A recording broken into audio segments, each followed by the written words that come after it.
Yeah, that's like minimum, right? Yeah. Hands in the way. Oh no. Are we rolling? We are rolling. No.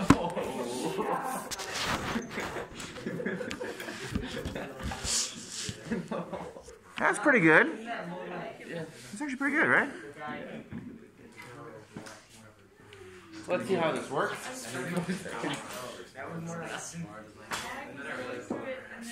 It's going to hear a really dumb explanation.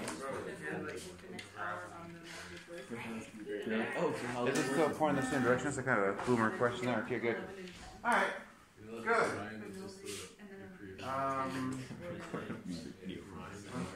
Here, first. This is a long sequence. I just try to stop it and restart it.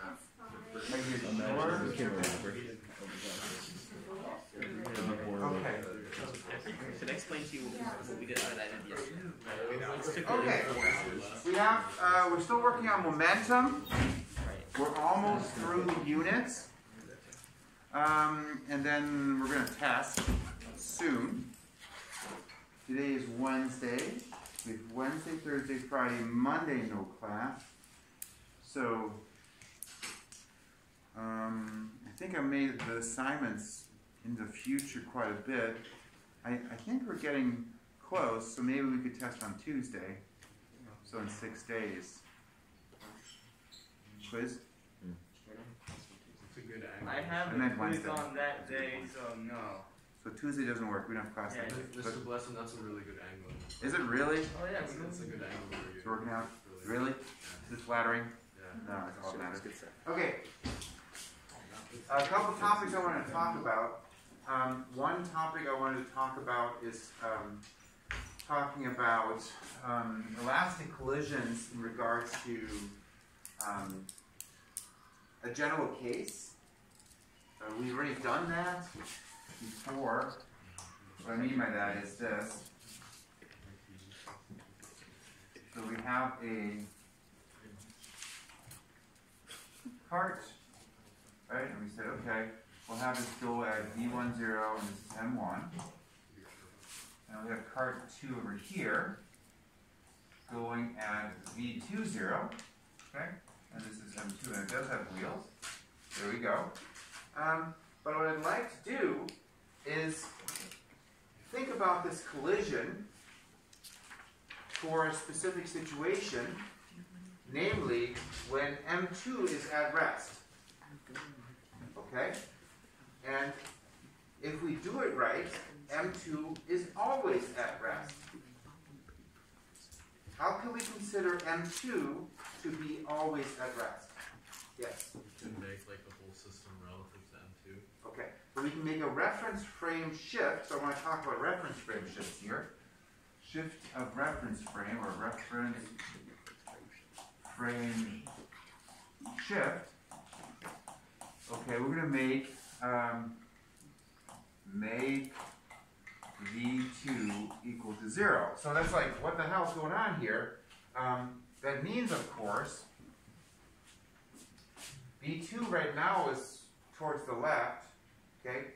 That means in order for it to stop, let's say it was going at minus 5 meters per second, we'd have to take the speed that we have for this cart and add what value to it if it was minus 5. Yes? 5. And of course that would mean on the other hand that if V1 had been moving at 3, we now have to make it move at 8. Okay? So we're going to say, we're going to take this situation, because V20 is to the left in this case, we're going to say, okay, we're going to take the whole thing and add V20 to it. That makes sense? And we're going to make the collision occur.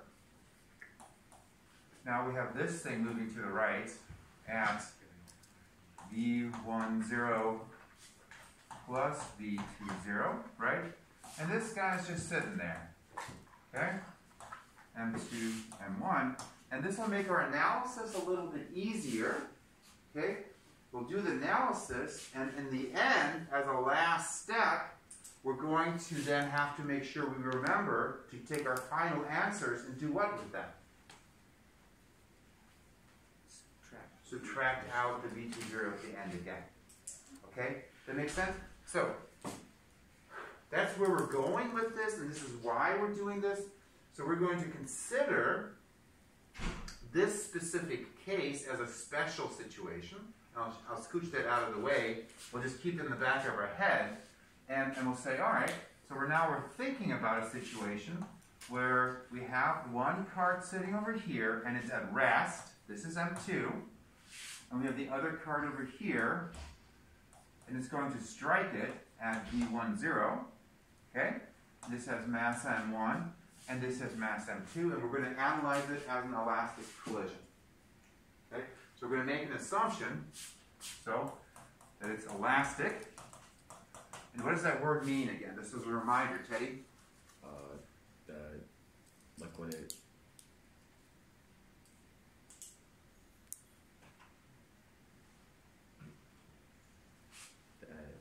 All right.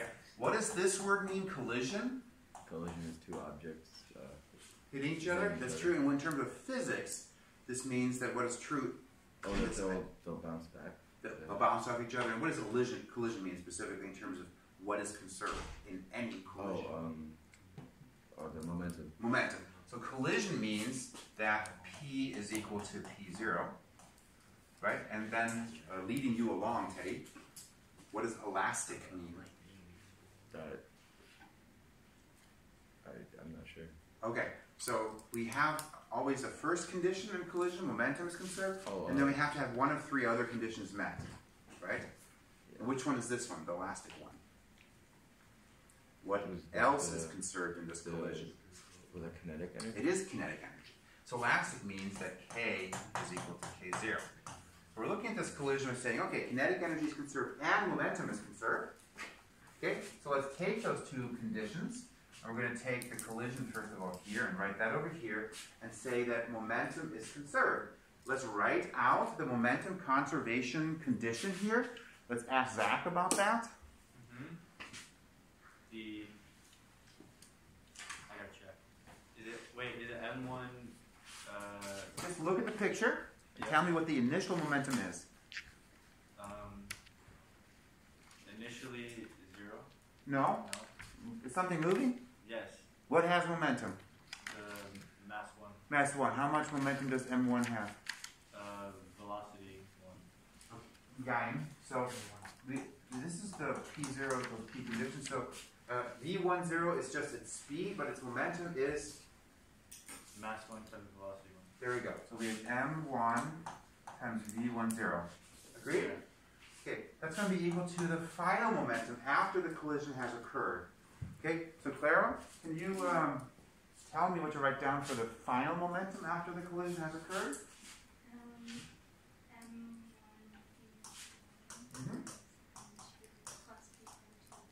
Good, excellent.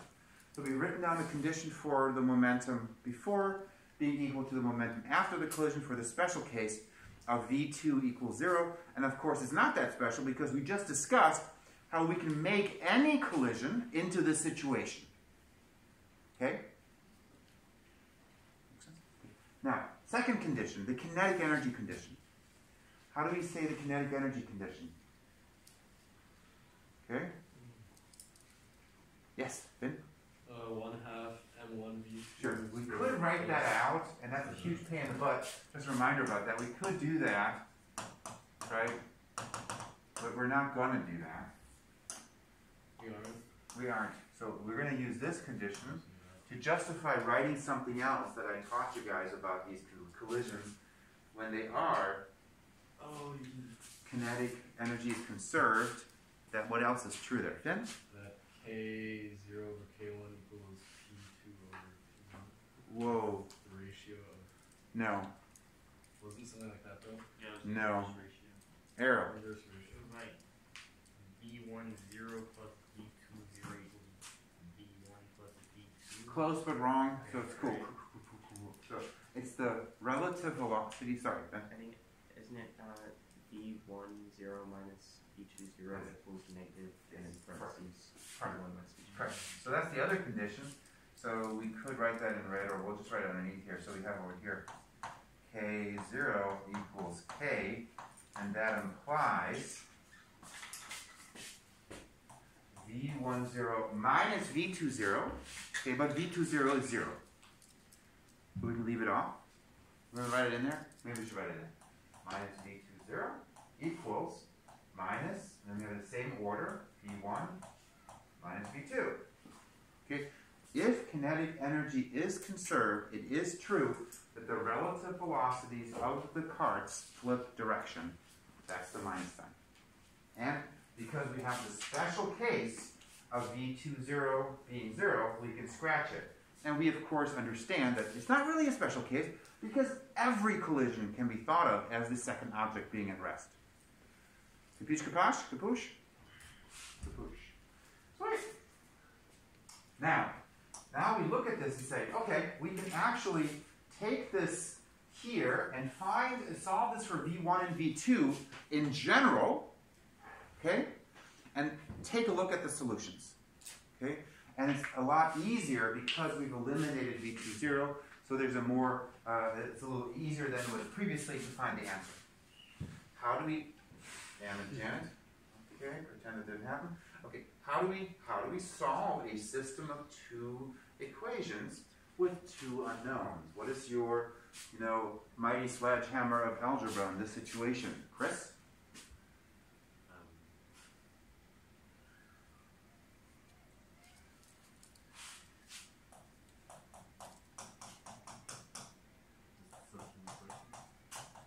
Yeah, what do we do?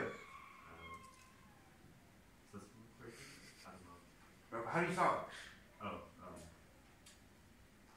mean, you can either divide the bottom equation by 2. Okay, but what's the mighty sledgehammer of solving these systems? Rather than trying to be smart about it, what'll always work? Starts with sub and it's with substitution. Substitution. Okay, you solve for one, substitute in the other, and then you're going to go. Okay, so we have to do the same thing here. Okay, so Santiago, pick an equation to solve for either V1 or V2.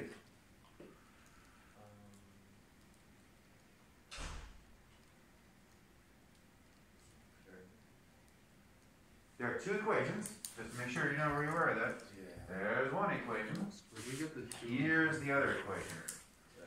This year lesson where we get the two for This stuff? Yeah. This was helping Chris. What didn't work, but yeah, so it doesn't relate to what we're no, it doesn't. But I was trying to unpack that you guys tend to get confused about all these letters. You're like, what the hell's going on? When it's just this is that problem, right? That's the same problem. This problem feels a little more comfortable, but yeah, didn't work. you can, Hey, that's coming on YouTube. Me not being successful. we're That's cool. breaking the fourth wall right now. That's good stuff, man. What? Oh, breaking the fourth wall? Yeah. Ooh, man, drama You have to class, point huh? at the camera. Tell them to like and subscribe. Like and subscribe. Push the subscribe button. Is it on there? I don't even know. Yeah. You can substitute negative V1 minus V2 for V1 and V1. Wait, what are you doing? If you can do it. So you're solving for V1, this Yep. equation? Yep. You can do that. So I think you're saying V1 is equal to V2 minus V10? I don't think you said that, but that's what you should have said. That's what I was Good trying. thing she tried to say that. He tried to say that, but he got some signs wrong, I think. Yeah. Yeah, so that's correct. So you could solve that way. I would think it's a little easier to solve for V2, but that's chill, right? Because you already have V2. When you multiply the minus in, V2 is sitting by itself here positive, but you can do it this way if you want to be a little bit awkward. But that's cool. V1 goes over here, and this is V2 minus V1. This works, and then we can substitute that in. V1 here, right? There we go. Capiche, capace, push? Good. Substitute in. M1 V1 0 equals M1 times, here it is, V2 minus V1 0. There we go. Plus M2 V2. So how many unknowns do we have in this equation? 1. Yeah? Just V2. So we can solve for V2. Okay? That's cool. So we can make an expression for V2. So we say, okay, so we got M1 V1 0 equals M1 V2. minus M1 V10 plus M2 V2. Yeah, alles gut?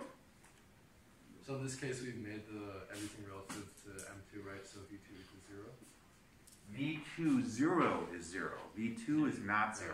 So just a reminder what we're doing here. We're bagging a cart into a cart that's at rest. This cart will not remain at rest. It will go. Right? Frictionless surface, it's going to move. Okay? Make sense? Okay, Kenny said yes.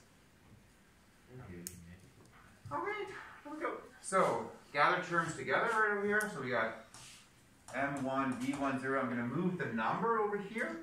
Oh, cool, that's the same thing. Plus M1, V10. Check it out. Isn't that cool? You like it? I'm excited. Okay, M1, V2, M1 plus M2. Maybe I shouldn't have combined it right away. I should probably put the intermediate step there. Sometimes I go too fast here. You go too fast. M1 V2 plus M2 V2. Yeah? And then we can ausklammern, as they say. Is that what it's called? I'm not sure. Factoring. This is 2M1 V10. The right side is M1 plus M2 V2. Okay?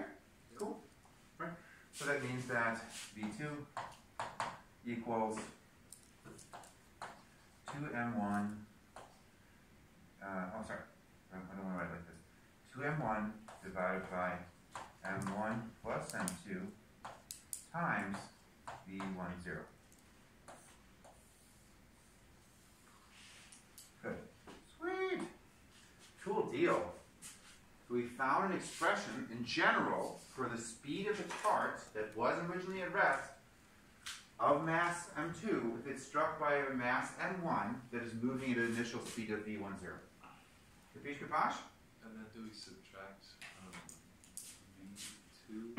Yeah, we're now going to find V1. So we have up here the expression that we had for V1, which was up here. V1 is V2 minus V10.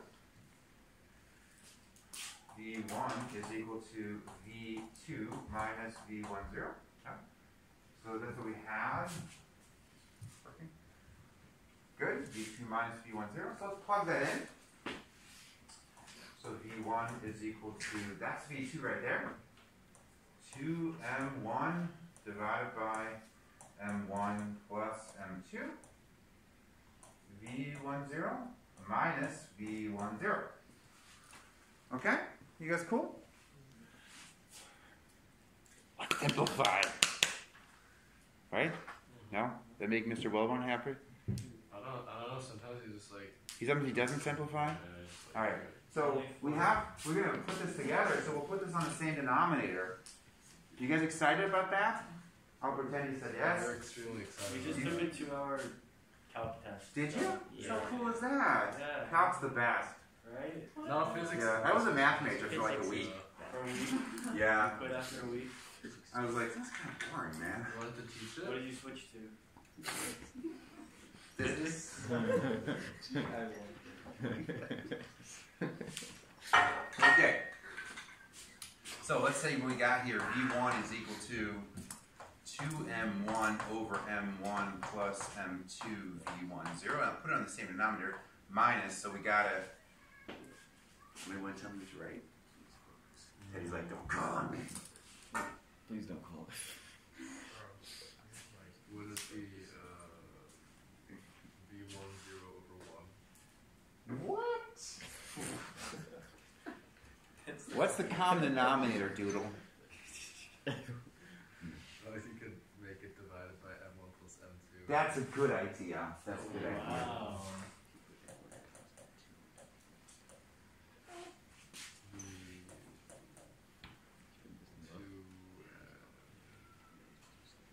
This is painful and amusing at the same time. It's like, I don't want it to be amusing. Yes, Octave. It's just M1 plus M2, right? So See, that's what was. yeah, you guys are so bad at this because and this is 1 times that. So right, so this you need to have this needs to be equal to 1. So the top and the bottom has to be the same. Okay, cool. So 1, 0 over 1 also would have been mathematically correct though. yeah, but it's not on the it's not a common denominator, right? We said we're going to put it in the common denominator so we can mush it together. Yeah. So B1 is equal to, now we can put it in the common denominator of M1 plus M2. Here we have 2M1. Then we have minus. Now watch for this thing is going to be in parentheses. And the whole thing times B1. Capiche, capoche, capuche? It's an unusual bottle you got there, Finn. What's going on there? Is that just a water bottle or? It's a flask. I think it's just a water bottle. Oh, it's a water glass. I don't know. It's a glass. It's just called a bottle. Is it made of glass? Is it? No. Is this like an anti-plastic thing because we're not trying to kill the dolphins or something? Is it actually glass? First of all, this is my mom. It's kind of stupid that it's anti-plastic because it's made out of glass. Oh, it's rubber around it. Yeah, okay. Makes sense. You got it. Okay, so let's see what we got down here. We'll scooch this up just a little bit. 2M1 minus M1 is? M1, sweet. So we have B1 is equal to M1 minus M2 divided by M1 plus M2 B1 0. We write that answer over here and say, okay, B1 is equal to M1 minus M2 divided by M1 plus M2 times B1 0.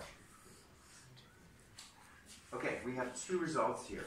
Okay, reminder, this is for 2 specific conditions. The specific conditions being V20 is equal to 0, and it is an elastic collision. Okay? These equations are generally true. But generally, I don't mean most of the time. I mean all the time. Okay? They are true in general. Okay? Cool. Now, you could memorize them. Remember, with great power comes great responsibility. So if you have that equation memorized, make sure you know when it's applicable under these conditions, and make sure to state the conditions clearly if you're going to use it on the AP exam. Okay. What are the conditions again? Is it That just one? V20 has to be 0, and it needs to be an elastic collision in 1 dimension. So if those conditions are true, you can use this. Let's try, not just try, but actually look at the results and think about what this means. So, we're going to just try it out for an example. We have a card. We're going to have this thing be 2 kilograms, moving at 3 meters per second. And over here we have a second card being hit. And this mass is going to be 16 kilograms. 16. Yeah. Hardcore. Big card. Big card. Is 16 a hard number? Or It's just big compared to the other thing. 2 kilograms. It's okay. It's going to work. It works with whatever numbers we choose. there's a lot of things that weigh more than 16 kilograms. LV. In 1D, 1 dimension.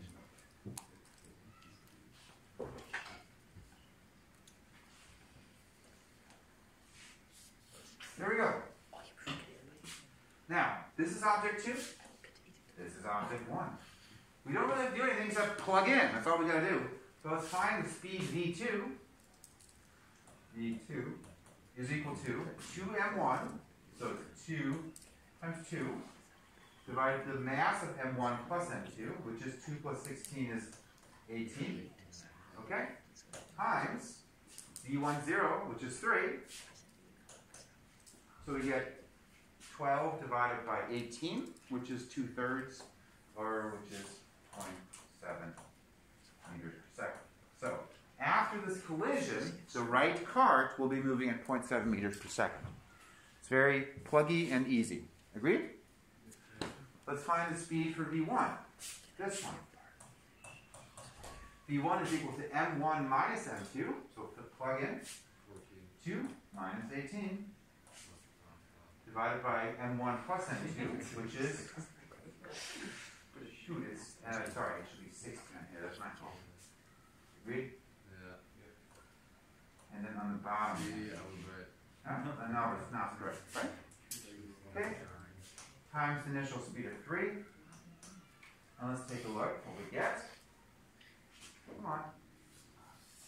7/8 times 3, which is like There we go. 21. We get minus 14 over 18, so minus 7/9 times 3, minus 21/9, so that's 2/2/9, so minus 2.2, correct? Yeah. Did I do it right? I got the same answer as well. In my head. Is it right? It's gotta be right. No, doesn't have to be right at all. 7/9, Got it. 21/9. Alright, no, good. What's that? 2.333. Oh, 2.333. Negative. It's 7/3. 14 over 18 is 7/9, so 21/9, which is correct. 21/9, which is 2 3/9, so 2 1/3, not 0.7 2 9. minus Yes, thank you. So it should be 2 and like this. I don't know what that means. This is so dumb of me to draw over this because it's so easy to erase, but I'm going to do it anyway. There you go. 2.3. Thanks, Quinn. Okay, makes sense so far? Yeah. Sweet. Interesting result. So just kind of bringing that before our eye what just happened. We had a relatively small cart colliding with a very large cart. In this collision, the small cart ended up bouncing off the big cart with a speed that's almost as big as its speed that it had as it collided. Almost as relative, I think 2.3 is pretty close to 3. I'm going to take that, about 80%. So it's close to it. And the larger cart, in this case, barely budged. Okay? Correctly described? Okay. Well, barely, but I mean, 0.7 is like a third of the magnitude of 2.3. Are you really going to bicker about that? I mean, like, I don't get how you say it's like insignificant. I mean, they are still like significant, like to each other. Like the scale of the velocities is like super. I don't know. 0.7 is pretty small compared to 3, I think. Alright, whatever. It's 20%. Okay. Pretty small. Okay, good. Now, let's try now this problem and actually use numbers that don't have v2 0 equal to 0. We're going to try the problem again. Let's go red. Why not? We're going to have a card come in here. Use the same numbers we had. I like those. 3 meters per second. This is coming in at 2 kilograms. This card, on the other hand, now, we're going to make it go to the left. To the left, to the left. And its mass is? 17.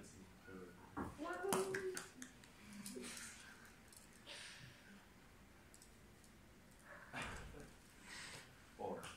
18. What's with you people in big masses? 26. Errol? 100. Arrow? 6.9. 60 pounds. I'm going 4 kilograms. Awful people. How about 4.2? 4 kilograms, and we're going to go with speed to the left of 1 meter per second. Okay, there we go. Now,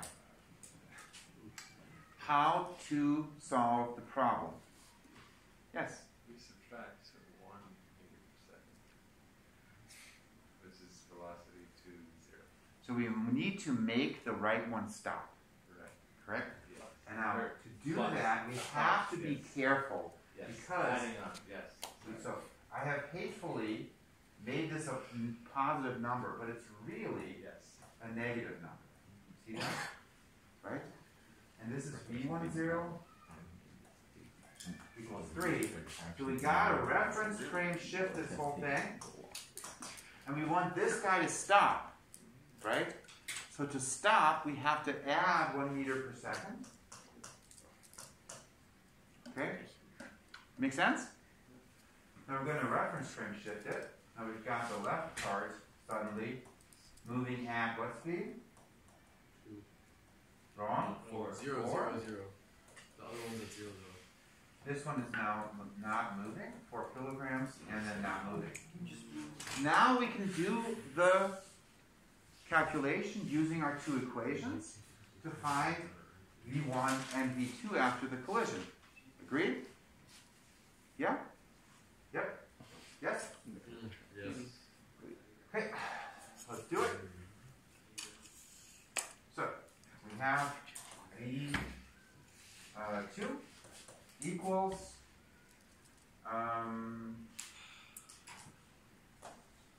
remind ourselves 2m1 divided by m plus m2 Times V10. times v10. We can plug in 2 times 2. Total mass is 6. v10 is 4. 4 divided by 6 is 2/3 times 4 is 8/3. So it's 1.3 meters per second. Okay, make sense so far? Yes. Still moving to the right, but it's slowed down. Let's take a look at V1. V1 is equal to M1 minus M2 divided by M1 plus, sorry, V2 is now moving to the right. It had not been moving previously. Now we're calculating the speed of the left part. Times V10, plugging in, difference between M1 and M2, 2 minus 4, minus 2 minus 4. Total mass is 6, times V10, minus 1/3, oh sorry, I didn't plug in V10. Why did I do that? Do it this way. Good. The speed initially was 4 meters per second. There we go. So, minus 1/3 plus 4 times 4 is minus 4/3. So it's minus 1.3 meters per second. Okay, and we're done. No. What do we need to do? We need to ask that. We need to get out of this. We got to reference frame shift back. Now we've got to reference frame shift back. Okay. And we're going to reference frame shift back by reversing the action we took there by subtracting now a meter per second. To make the reference frame again our perspective. So now it's true. So V2 now relative to the lab, if you want to think about it that way, right? So we're watching this process. There in our standing next to the track, it's 1 meter per second less. So that would be 0.3 meters per second. Okay, subtracting 1, and then V1 relative to the lab is equal to minus 1.3 minus 1, which is minus 2.3. Good. So we have now the results using reference frame shifts to be able to use the equation. Okay? Now, interesting, somewhat. Could be helpful, maybe. Very dangerous because you're going to possibly screw up the equation, absolutely. So, you know, just use with caution. So this is not on the equation. It is absolutely not an equation. Why not? I mean, for the reasons I just described. And I think they want you to come back, generally they want you to come back to standard, to basic principles, which are conservation of momentum and conservation of kinetic energy, rather than using some prepackaged formula that you can just plug into. This is easy. Well, we're discussing it in class because I think it could be helpful for you. I mean, So here's what I would recommend. On a multiple choice, boom, go for it, right?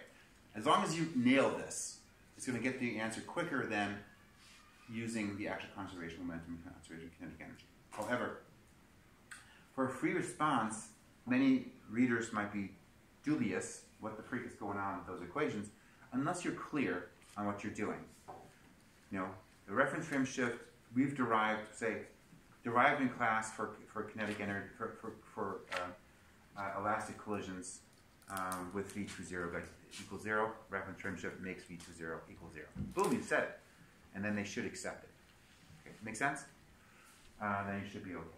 Now, however, not perfect. Okay, cool. You understood that so far? Good. Now we've got a couple examples, semi-interesting, I think. Now I'd like to look at our equations and think about extremum cases. We have the equations over here, and I'm going to rewrite them over there.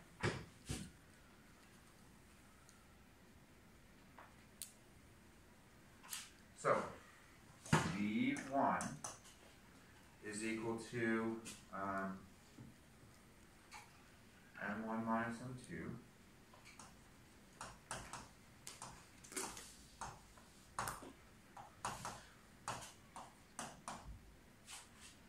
And here we're going to go V2 equals 2M1. Was it 2M1? Wasn't it? Yeah, divided by M1 plus 2. V10. And we're going to consider different kind of extremum cases. And what I mean by that is, I want us to think about situations where M1 divided by M2 has the following properties. Okay? So we're comparing how big M1 is compared to M2. You guys ready? So the first one we're going to consider, we'll start low. What's the lowest the ratio M1 divided by M2 can become? What's that? Okay, so for a physicist, that's 0. 0. Right? When we say 0, or another way of saying that is that M1 is much smaller than M2, or M2 is much bigger than M1. Mathematicians tend to be nervous about that, but we don't have a problem saying something like that. Yeah, M1 is much smaller than M2, or the ratio is 0. Okay? This sign has no meaning in math. Okay? Cool? Consequences. Let's think about it. M1 is much, much smaller than M2. What happens to the speed V1? Take a look. M1 is much, much smaller than M2. Good? It will be almost 0. No. It will be negative. It will be negative, correct. What will it be exactly? It will be V10. Negative V10. Correct. So in that case, V1 would be, let's take a look. M1 is much smaller than M2, so we can effectively ignore it on top and on bottom. So we're left with minus M2 over M2, which is minus 1. So it becomes minus V10. This should not be surprising. So if you take an object that has a much smaller mass than the object you run into, in that collision, if it is elastic, the object that hits that wall, it's effectively a wall, will bounce back with the same speed it had. No surprise, but we've derived it. Make sense so far? And you're also not surprised over here. We should find this result that for V2, well, V2, M1 is much, much smaller than M2. So what's true of this fraction? What does this fraction become here if M1 is much, much smaller than M2? Or M1 is effectively 0? Yes, I'm here? Does it become 1 over M2? No. It will be like 1 So over. hang on, Santiago, figure it out. It will So be like 1 M1, over hang on, 2. Santiago. M1 becomes 0, plug in 0. Yeah. On top you have Well, there has to be something on top, right? So 2 times 0 is something. What is it? 0. 0? Good. And on the bottom, do you have 0 or not 0?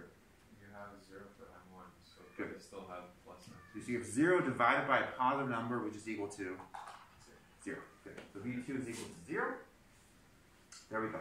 Not surprising. Like we said, we take a tennis ball, throw it against the wall doesn't move, the tennis ball comes back, same speed it hit the wall at. That's really uneventful and not really surprising, right? So,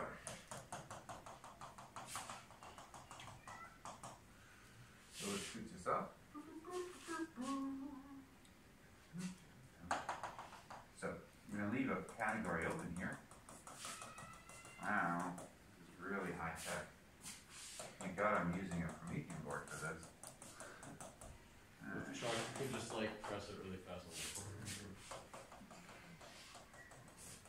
You know? Alright, so what we're going to look at now is kind of, well, we're going to make M1 bigger, and of course, we make it, let's try it really big. Let me stick that over here. Okay. Let me say, what if M1 is actually greater than M2? Yeah? Or another way of saying that, it becomes infinite. Okay, we'll stop, and we'll get some food, and we'll be back in a minute. Well, 7 minutes, whatever. We're still rolling? We are. This is cool. Oh, maybe I can pause it. That's